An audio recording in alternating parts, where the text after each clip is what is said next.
Channel में स्वागत है। कक्षा 10वीं 9वीं 11वीं और 12वीं के लिए संस्कृत का पाठ्यक्रम है। यह समास परिचय का पाठ लेके आए हैं हम, तो आप सब इसको देखें और इसे अध्ययन करें। समास का जो विचार है हम यहाँ पे प्रारंभ कर रहे हैं। आपको यूनिट वाइज पूरे पाठ्यक्रम मिलेंगे। देखते हैं। समसनम इति समासः, इस प्रकार समास शब्द का अर्थ है संक्षेप अर्थात दो या दो से अधिक पदों में प्रयुक्त विभक्तियों, समुच्चय, बोधक, च आदि को हटाकर एक शब्द बनाना। यथा गायने कुशला, गायन कुशला। इसी तरह राज्ञः पुरुषः, राजपुरुषः पदों में विभक्ति लोप। सीता च रामस्य, सीता रामों में समुच्चय बोधक च का लोप हुआ है। इस प्रकार विद्या एव धनम यस्य सः विद्या धनः पद में कुछ पदों का लोप कर संक्षेप क्रिया द्वारा गायन कुशला, राजपुरुषः, सीता रामो तथा विद्या धनः पद बनाए गए हैं। कहीं कहीं पदों के बीच विभक्ति का लोप भी होता है, लोप नहीं भी होता है। यथा खेचरः युधिष्ठिरः, युधिष्ठिरः वनेचरः आदि ऐसे समासों को अलुक समास कहते हैं। पदों की प्रधानता के आधार पर समास के मुख्यतः चार भेद होते हैं। पहला है अव्ययीभाव समास, दूसरा है तत्पुरुष समास, तीसरा द्वंद्व समास, चौथा बहुव्रीहि समास। तत्पुरुष के दो उपभेद भी हैं, जिसका एक कर्मधारय एवं द्विगु। इस प्रकार सामान्यतः रूप से समास के 6 भेद हो जाते हैं। तो मित्रों यहाँ बता देंगे संस्कृत में समास जो आपके मुख्य पाठ्यक्रम में है वो 4 भेद बताए गए हैं। संस्कृत में समासः पंचधा भी कहा गया है। समासः पंचधा, और कोई इसको जो है 4 भी मानते हैं और कोई 6 भी इसके भेद मानते हैं। तो जो आपके पाठ्यक्रम में निर्धारित है तो आप 4 ही इसको समझिएगा, क्योंकि आपके व्याकरण विधि में 4 दिया गया है, तो 4 ही इसको आप मानिएगा। आगे हम देखते हैं। पहला इसमें जो पहला समास है वो अव्ययीभाव दिया है। लोकसिद्धांत में केवल समास नामक का एक समास जो पहला दिया गया है वो है, क्योंकि यहाँ उसका विषय नहीं दिया गया है तो उसमें विचार नहीं करेंगे। पहला है अव्ययीभाव समास। अव्ययीभाव समास, इस समास में पहला पद अव्यय होने के साथ ही प्रायः प्रधान भी होता है। समास होने पर समस्त पद अव्यय बन जाता है तथा नपुंसकलिंग में प्रयुक्त होता है। तो प्रायेण इसका जो सूत्र है वह है प्रायेण पूर्व पद प्रधानो, पूर्व पद, इसमें जो है पूर्व पद की प्रधानता होती है। किसकी प्रधानता होती है? पूर्व पद की। तो पूर्व पद की प्रधानता होने से ये समास जो कहलाता है वह आपका पूर्व पद प्रधान कहलाता है। तो इसमें अब हम आगे विचार करते हैं। तो देखिए, जैसे इसका उदाहरण है यथाशक्ति। ये समस्त पद है यानी समासिक पद है, और इसका जो समास विग्रह होगा वह होगा शक्तिम अनतिक्रम्य। देखिए, ये समस्त पद है, समासिक पद बोला जाता है, और ये समास विग्रह है। तो यथाशक्ति यह समस्त पद बना यानी समासिक पद बना, और शक्तिम अनतिक्रम्य ये समास का विग्रह हुआ। निर्विघ्नम, विघ्नानाम अभावः निर्विघ्नम। उपगंगम, गंगायाः समीपम उपगंगम। अनुरूपम, रूपस्य योग्यम अनुरूपम। तो इन सब में अव्ययीभाव समास है। अव्ययीभाव समास का प्रायेण पूर्व पद प्रधानो अव्ययीभावः कहा गया है। प्रायेण पूर्व पदार्थ प्रधानो अव्ययीभावः। प्रायः जिस समास का पूर्व पद प्रधान हो वह अव्ययीभाव समास होता है, और वह जो पूर्व पद होगा वह याद रखिएगा, वह जो पूर्व पद जो प्रधान होगा वो या तो उपसर्ग होगा या अव्यय होगा। आप देखिए यथाशक्ति में यथाव्यय है, निर्विघ्नम में यहाँ पे निरुपसर्ग है, उपगंगम में उपसर्ग है, और अनुरूपम में अनुपसर्ग है। तो ये आपका समासिक पद बना, और शक्तिम अनधिक्रम्य ये आपका समास विग्रह हुआ। विघ्नानाम अभावः यह आपका विग्रह हुआ समास का। गंगाया समीपम उपगंगम बनेगा तो गंगाया समीपम ये आपका समास विग्रह हुआ। रूपस योग्यम अनुरूपम ये आपका रूपस योग्यम समास विग्रह हुआ। समास में विग्रह होता है, संधि में विच्छेद होता है, ये अंतर दोनों में होता है, तो इसको भी आप अच्छी तरह से याद कर लीजिएगा। ये आपके पेपर का जो एक प्रश्न बन के आता है। प्रत्येकम एकम एक प्रति एक इति एकम एकम इति प्रत्येकम ये आपका समास विग्रह हुआ। प्रतिगृहम गृहम गृहम इति प्रतिगृहम। निर्मक्षिकम मक्षिकाणाम अभावः निर्मक्षिकम। उपनदम नद्याः समीपम उपनदम। प्रत्यक्षम अक्षणों प्रति परोक्षम अक्षणों परम ये आपके अव्ययभाव समास के उदाहरण हैं। तो इसमें प्रायः पूर्वपद प्रधान होता है और इसका जो है जो पहला जो पूर्वपद होगा वह या तो अव्यय होगा या उपसर्ग होगा। आगे हम चलते हैं तत्पुरुष समास में। इस प्रकार इस समास में प्रायण उत्तर पद की प्रधानता होती है।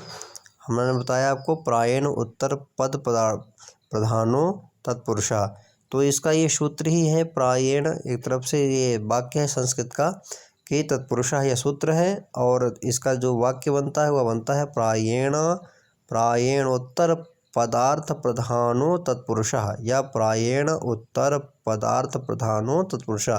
प्रायः जिस समास का उत्तर पद प्रधान हो उसे तत्पुरुष समास कहते हैं। जैसे यहाँ पे लिखा है, इस समास में प्रायण उत्तर पद की प्रधानता होती है।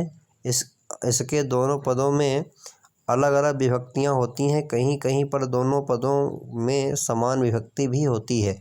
ऐसी स्थिति में पूर्व पद की विभक्ति का लोप करके समस्त पद बनाया जाता है। इसमें द्वितीया से सप्तमी तक की विभक्ति का लोप करके समस्त पद बनाया जाता है। इसके 6 भेद माने जाते हैं। 6 भेदों का में द्वितीया तत्पुरुष समास, तृतीया तत्पुरुष समास, चतुर्थी तत्पुरुष समास, पंचमी तत्पुरुष समास और षष्ठी तत्पुरुष समास, और आपका अंतिम है सप्तमी तत्पुरुष समास। विचार करते हैं हम द्वितीया में। तो द्वितीया में देखिए रूप आपका जैसे ये समस्त पद है शरणम आगतः, इसका समस्त पद क्या बनेगा शरणागतः, और ये समास विग्रह है, ये समास विग्रह है और ये समस्त पद है। तो आप देखिए शरणम आगतः शरणागतः द्वितीया तत्पुरुष समास, शरणम प्राप्तः शरण प्राप्तः द्वितीया तत्पुरुष समास, सुखम प्राप्तः सुख प्राप्तः द्वितीया तत्पुरुष समास, पितृयुक्तः ये तृतीया तत्पुरुष समास है। सर्पेण दष्टः सर्पदष्टः सांप से दर्शा गया तृतीया तत्पुरुष समास। शरेण विद्धा शरविद्धा ये भी तृतीया तत्पुरुष समास है। अग्निना दग्ध अग्निदग्धा ये भी तृतीया तत्पुरुष समास है। धनेन हीनः धनहीनः यह भी तृतीया तत्पुरुष समास है। विद्याहीनः विद्याहीनः यह भी तृतीया तत्पुरुष समास है। इसके बाद चतुर्थी आप तत्पुरुष समास देखिए, भूताय बलि भूतबलि, दानाय पात्रम दानपात्रम, यूपाय दारु यूपदारु, स्नानाय इदम स्नानार्थम, तस्मै इदम तदर्थम।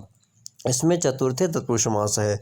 तो आप देखिए आप अगर आपको चिन्ह याद हैं तो आप चिन्ह से भी लगा सकते हैं। जैसे प्रथमा कर्ता ने द्वितीया कर्म को तृतीया करने से द्वारा चतुर्थी संप्रदान के लिए पंचमी अपादान से लग होना, षष्ठी संबंध का के की सप्तमी अधिकरण में पर परे और संबोधन है बोरे। तो जैसे यहाँ पे हमने आपको बताया कि विद्या ये भूताय बलि या भूतेभ्यो बलि, तो आप इसका देख लीजिए भूत के लिए बलि चतुर्थी तत्पुरुष समास आएगा। दानाय पात्रम दान के लिए पात्र चतुर्थी तत्पुरुष समास आएगा। यूपाय दारु यूप मन होता है यज्ञ का मंडप, तो यूपाय बने मंडप के लिए दारु बने लकड़ी, और स्नानाय इदम स्नानार्थम, तो ये चतुर्थी तत्पुरुष समास के उदाहरण हैं। तस्मै इदम उसके लिए, तो इदम मन यह उसके लिए, तो ये भी चतुर्थी तत्पुरुष समास का उदाहरण है। आगे हम चलते हैं पंचमी में। तो पंचमी में जो है भय अर्थ में पंचमी में भय अर्थ में समास होता है। जैसे आपको यहाँ पे दिया है देखिए, भय अर्थ में, मुक्त अर्थ में, पतित अर्थ में, भी डरने अर्थ में आपका पंचमी विभक्ति के साथ समास होता है। जैसे चौरात भयम चौर भयम, ठीक है, चौरात भरम चौरभयम रोगात् मुक्तः रोगमुक्तः, अश्वात् पतितः अश्वपतितः, स्वर्गात् पतितः स्वर्गपतितः, सिंहाभीतः सिंहभीतः, राज्ञः पुरुषः राजपुरुषः। ये आपका पंचमी नहीं आएगा, षष्ठी आ जाएगा। तो देखिए चौराद भयम माने चौर भयम, ठीक है।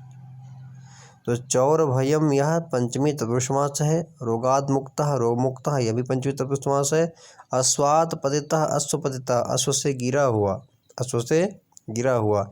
स्वर्गात् पतितः स्वर्ग पतितः या स्वर्ग से गिरा हुआ। सिंहात् भीता सिंह भीता यानी सिंह से डरा हुआ। इनमें पंचमी तत्पुरुष समास है। षष्ठी में देखिए आप, तो षष्ठी में आपका जैसे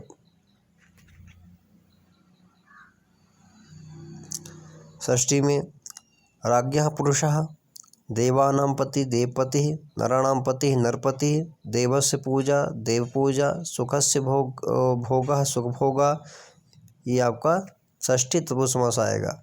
इसके बाद सप्तमी में देखिए कार्ये युद्धे निपुणः युद्ध निपुणः, कार्ये कुशलः कार्यकुशलः, शास्त्रे प्रवीणः शास्त्र प्रवीणः, जले मग्नः जलमग्नः, सभायां पंडितः सभा पंडितः, न धार्मिकः अधार्मिकः। ये नई तत्पुरुष का उदाहरण है, जिसमें भी आपको पूछ सकता है कि नई तत्पुरुष समास होता है जो तत्पुरुष का भेद होता है एक तरफ से। तो जैसे इसमें न आपका बचता है, जैसे न धार्मिका अधार्मिका जो निषेध करता है। जैसे जो व्यक्ति धार्मिक नहीं, इसको हम क्या बोलेंगे, अधार्मिक बोलेंगे। तो न धार्मिका अधार्मिका नई तत्पुरुष समास होगा। न सुखम असुखम, न आदि अनादि, न सत्यम असत्यम, इसमें नई तत्पुरुष समास है। तत्पुरुष के दो भेद भी हैं। देखिए एक का इसके दो भेद माने जाते हैं, जिसका एक का नाम है समानाधिकरण तत्पुरुष अर्थात कर्मधारय समास, और दूसरा द्विगु समास। तो समानाधिकरण तत्पुरुष को ही कर्मधारय कहते हैं। अब कर्मधारय का भेद द्विगु माना जाता है। कर्मधारय समास क्या है, देखिए आप यहाँ पे, इस कर्मधारय दोनों पदों में विभक्ति समान होती है। इसके तीन स्वरूप होते हैं। कभी कभी विग्रह पदों में पूर्व पद विशेषण होता है तथा उत्तर पद विशेष से होता है। कभी पूर्व पद उपमान होता है और उत्तर पद उपमेय होता है। जैसे आपको उदाहरण यहाँ दिया गया है, अभी इस समय जो है कर्मधारय समास है, तो इसको आप कर्मधारय मानिएगा। नीलम उत्पलम नीलोत्पलम, ये कर्मधारय समास है। विशालः वृक्षः विशाल वृक्षः कर्मधारय समास है। मधुरम फलम मधुर फलम कर्मधारय समास है। ज्येष्ठः पुत्रः ज्येष्ठ पुत्रः कर्मधारय समास है। कुत्सितः राजा कुराजा, ये विशेषण विशेष से। अब देखिए यहाँ पे आप ये क्वेश्चन आपको 9वीं 10वीं में पूछ सकता है कि पूछा गया है, कई बार पूछा है कि विशेषण और विशेष से क्या होता है। तो विशेषण जिसकी विशेषता बताई जाती है उसे विशेषण कहते हैं, और जिसकी विशेषता बताई जाए वह विशेष से कहा जाता है। तो जैसे यहाँ पे दिया है ज्येष्ठः पुत्रः, तो यहाँ ज्येष्ठः यह विशेषण है पुत्र का। विशेष से कौन हुआ, पुत्र हुआ, और विशेषण क्या हुआ, ज्येष्ठ हुआ। कुत्सितः राजा, तो कुत्सित ये हुआ विशेषण और विशेष से राजा हुआ। तो इस प्रकार इसको आप समझिए। सुंदरः पुरुषः, अभी सुंदरः पुरुषः में पुरुषः यह विशेष से है और विशेषण सुंदर है। तो इस प्रकार आप इसको पकड़ सकते हैं, क्वेश्चन कर सकते हैं। आगे देखिए महान च असौ राजा महाराजा, इसमें भी कर्मधारय समास है। घनश्यामः घनश्यामः, उपमेय उपमान करके यहाँ पे आपका कर्मधारय समास हुआ है। कमलम इव मुखम कमलम इव मुखम, कमल की तरह मुख वाला, तो कमल मुखम यह आपका कर्मधारय उपमान उपमेय की तुलना करके यहाँ पे समास किया गया है। नरसिंह इव नरसिंहः, शीतं च उष्णं च शीतोष्णम, ये आपका। और इसके बाद रक्तस्य पीतस्य रक्तपीतः, वह पद विशेषण।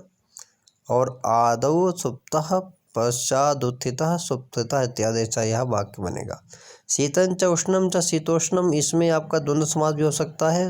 रक्तश्च पीतश्च रक्तपीतौ, इसमें भी आपका द्वंद्व समास हो सकता है। आगे हम देखते हैं द्विगु समास। तो जब कर्मधारय का पूर्व पद संख्यावाची हो तो उसे द्विगु समास कहते हैं। देख लीजिए द्विगु जो समास है इसका सूत्र ही है संख्या पूर्वो द्विगु। संख्या पूर्वो और द्विगु। तो ये क्या है कि संख्या अगर पूर्व में है तो द्विगु समास होता है। इसके कोई कोई पवाद मिलते हैं, जैसे दशानन। अब दशानन में आप भले ही यहाँ पे 10 शब्द आपका दशा न नह, इसमें भले ही आपका 10 शब्द आगे है तो इसमें आपका द्विगु समास होना चाहिए, लेकिन दस आनन यस्य, 10 है आनन जिसके, ऐसा करके इसमें बहुव्रीहि समास भी आता है। तो बहुव्रीहि समास ही माना जाता है, द्विगु समास का एक अपवाद है। आगे देखिए, हम यहाँ पे चलते हैं कि जब कर्मधारय समास का पूर्व पद संख्यावाची हो तो उसे द्विगु समास कहते हैं। यह समास सामान्यतः समूह अर्थ में होता है। इसके विग्रह में प्रायेण षष्ठी विभक्ति का प्रयोग किया जाता है। समस्त पद सामान्यतया नपुंसक लिंग एक वचन का होता है। सप्तानाम दिनानाम समाहारा सप्तदिनम, पंचानाम पात्राणाम समाहारा पंचपात्रम, त्रयाणाम भुवनानाम समाहारा त्रिभुवनम। ऐसे ये वाक्य बनेंगे। सब में आपको पहले संख्या ही मिलेगा, यानी संख्यावाचक शब्द पहले आपका रहेगा। पंचानाम रात्रीणाम समाहारा पंचरात्रम, चतुर्णाम युगानाम समाहारा चतुर्युगम। ऐसे ये वाक्य बने। कभी कभी द्विगु इकारांत स्त्रीलिंग भी हो जाता है, जैसे आपका इकारांत स्त्रीलिंग में दीर्घकारांत में देखिए, त्रयाणाम लोकानाम समाहारा त्रिलोकी, पंचानाम वटानाम समाहारा पंचवटी, सप्तानाम समाहारा सप्तशती,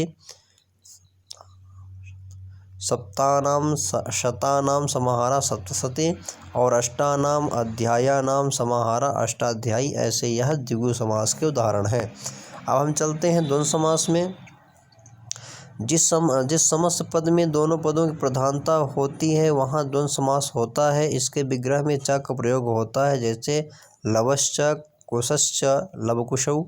यहाँ जितनी प्रधानता लव की है उतनी ही प्रधानता कुश की भी है। द्वंद्व समास के दो रूप माने जाते हैं, इतरेतर द्वंद्व और समाहार द्वंद्व। देखिए यहाँ पे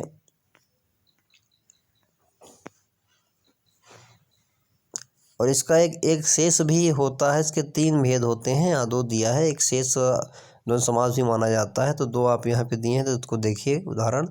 इतरेतर द्वंद्व जिस समस्त पद में दोनों पदों का अर्थ अलग अलग होता है उसे इतरेतर द्वंद्व कहते हैं। समस्त पद में संख्या के अनुसार द्विवचन का बहुवचन होता है, किंतु लिंग परिवर्तन या उत्तरवर्ती पद के अनुसार होता है, यानी उत्तर पद जिस वचन का होगा उसी वचन का वह वहाँ रखा जाएगा। पार्वती च परमेश्वरस्य पार्वती परमेश्वरौ, रामस्य कृष्णस्य रामकृष्णौ, धर्मस्य अर्थस्य कामस्य मोक्षस्य धर्मार्थ कामोक्षाः, सीता च रामस्य सीतारामौ, पुत्रस्य कन्या च पुत्रकन्ये, राधा च कृष्णस्य राधाकृष्णौ, और धनञ्च जनश्च यौवनञ्च धन जन यौवनान इत्यादि। ऐसा ये आपके द्वंद्व समास के उदाहरण है। दोनों पद प्रधान रहते हैं, ये आप इसको जान लीजिए।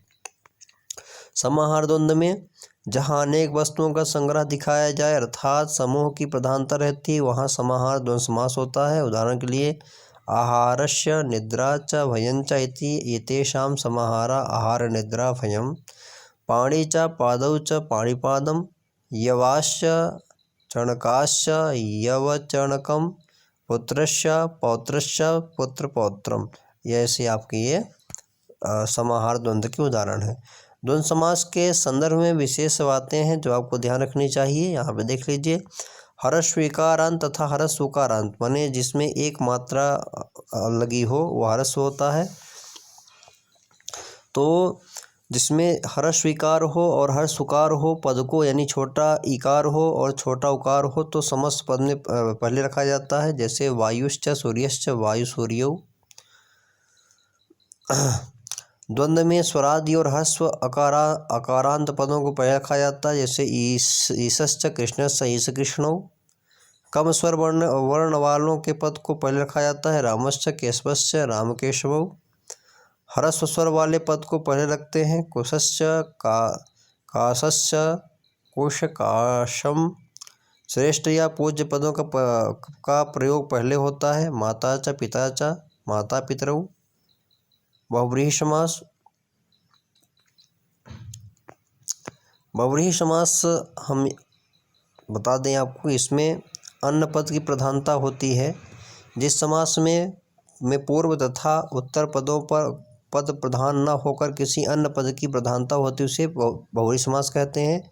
विग्रह करते समय इसमें यश आदि लगाया जाता है। जैसे आपका महांतो बाहु यस्य सा महाबाहु, दस आननानि यस्य सा दशाननः, पीतम अम्बरम यस्य सा पीताम्बरः, चत्वारि मुखानि यस्य सा चतुर्मुखः, चक्रम पाणौ यस्य सा चक्रपाणिः, शूलं पाणौ यस्य सा शूलपाणिः, इंद्र इव मुखम यस्याः सा चंद्र इव मुखम यस्याः सा चंद्रमुखी, पाषाणवत् हृदयं यस्य सा पाषाण हृदयः पुरुषः, कमलम इव नेत्रे यस्य सा कमलनेत्रम या कमलनेत्रः सुंदर आँखों वाला, चंद्रशेखरे यस्य सा चंद्रशेखरः।